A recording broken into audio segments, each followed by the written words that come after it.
At ito na naman, nagluluto na naman tayo ng ginataang alimango na may kangkong at kalabasa. Yan ang mga ingredients, guys. Alimango ba yan o alimasag?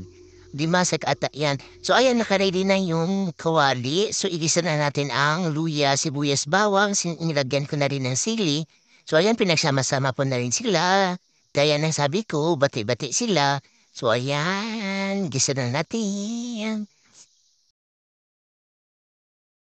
Ayan, pagkatapos natin magisa, ilagay na natin ang alimasag.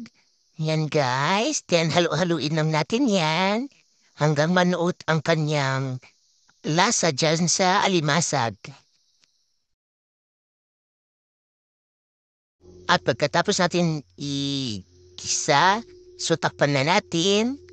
So ayan, i-open natin, then lagyan na natin ang gata. So ayan, lagyan natin ang gata at lagyan natin ng konting tubig. So, ayan, yummy yummy. Then after natin lagyan ng tubig, lagyan na natin ang kalabasa.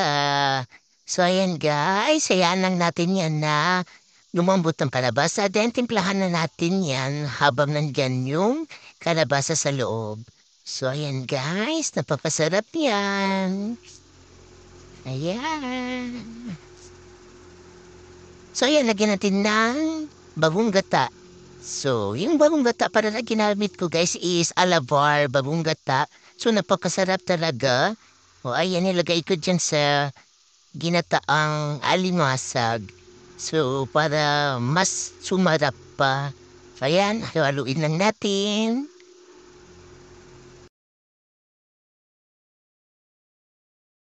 Ilagay na natin ang seasonings. Ayan, haluin lang natin. So, tapan natin para maluto. So, ayan nga, kung kulo na, luto na ang kalabasa.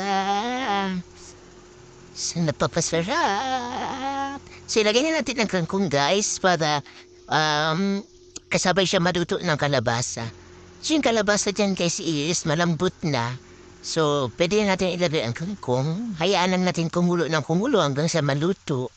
So, ayan, napapasarap na guys. So, ayan nga, pumukulo-kulo na. Tapan mga natin. So, ayan, ito na guys. Ito na ating ginataang alimasag na may kangkong at kalabasa. Ready to serve. Ayan, yummy, yummy. So, ayan guys. Napapasarap niyan.